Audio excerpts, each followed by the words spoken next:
জাপানি ভাষা শিখতে চান কিন্তু গ্রামার বা ব্যাকরণটা একটু কঠিন লাগছে? একদম চিন্তা করবেন না। আজ আমরা জাপানি ব্যাকরণের একেবারে বেসিক কিছু জিনিস শিখব, আর এগুলো ব্যবহার করেই দেখবেন আপনি নিজের রোজকার জীবন নিয়ে কথা বলতে পারছেন। তাহলে চলুন শুরু করা যাক।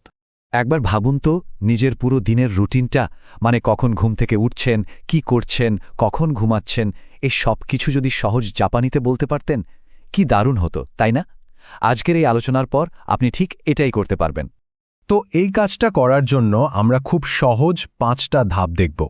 আমরা শিখব জাপানিতে সময় কি করে বলতে হয়, তারপর শিখব ভার্ব বা ক্রিয়াপদের পলাইট ফর্ম, এরপর দেখব বাক্যের সময় কিভাবে যোগ করতে হয়, কাজের শুরু আর শেষ কিভাবে বোঝাতে হয়, আর সবশেষে কিছু ছোট কিন্তু খুব দরকারি পার্টিকেলের ব্যবহার।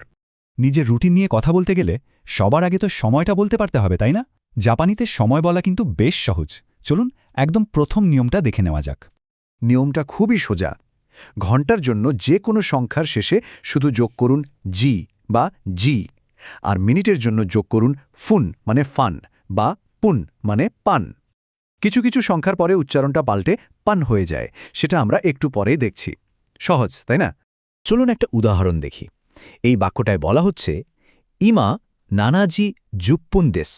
এখানে ইমা বা ইমা এর মানে হল এখন, নানাজি মানে 7টা, আর জুপ্পুন হল 10 মিনিট। তাহলে পুরো বাক্যটার মানে কি দাঁড়ালো?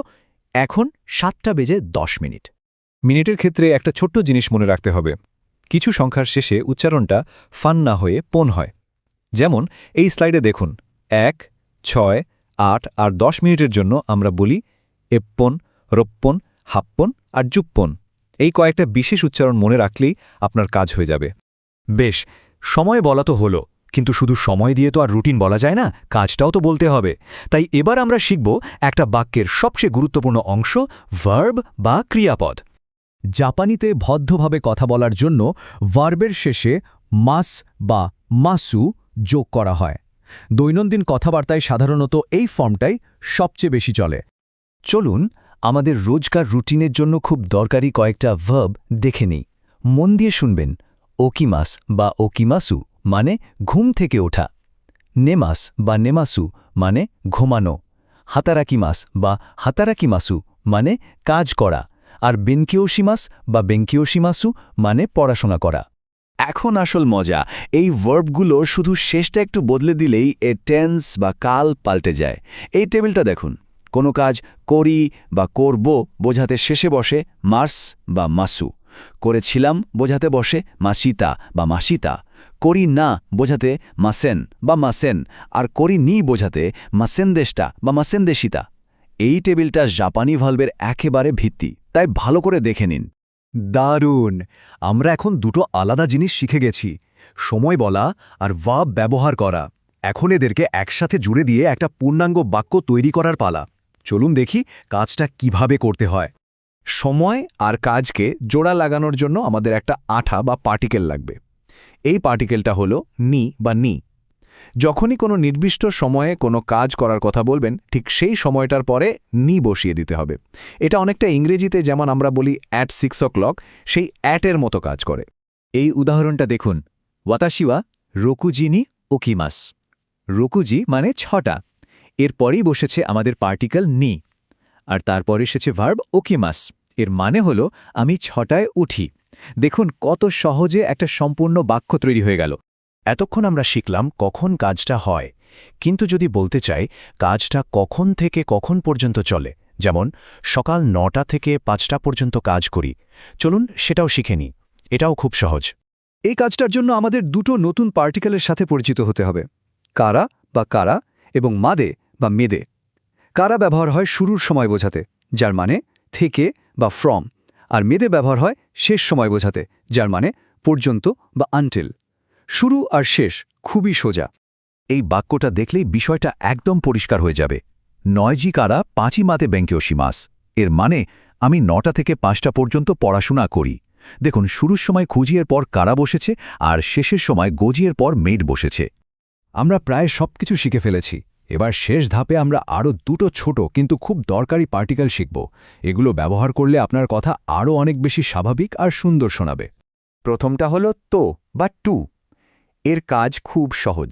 এটা দুটো নাউন বা বিশেষ্যকে যুক্ত করে, অনেকটা ইংরেজি অ্যান্ডের মতো। যেমন ধরুন, আপনি বলতে চান শনিবার এবং রবিবার। জাপানিতে এটা হবে দয়োবি তো নিচিওবি। এখানে দয়োবি মানে শনিবার আর নিচিওবি মানে রবিবারকে জুড়ে দিয়েছে এই তো পার্টিকেলটা। আমাদের আজকের শেষ পার্টিকেলটি হল নে বা নে। এটা খুব মজার একটা পার্টিকেল। এটা বাক্যের একদম শেষে বসে আর আপনার কথাকে একটা প্রশ্নবোধক সুর দেয়, যার মাধ্যমে আপনি শ্রোতার সম্মতি চান, ঠিক যেমন আমরা বাংলায় বলি, তাই না? এই স্লাইডে পার্থক্যটা খুব পরিষ্কার। বাম দিকে দেখুন তাইহেন দেস বা তাইহেন দেসু। এটা একটা সাধারণ তথ্য, মানে এটা কঠিন।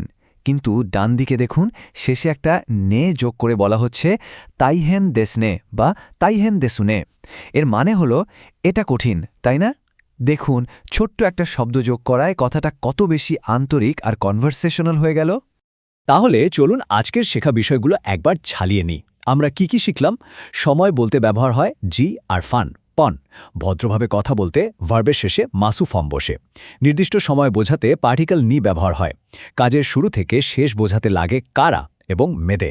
আর সবশেষে দুটো শব্দকে জুড়তে টো এবং সম্মতি চাইতে নে ব্যবহার করা হয়।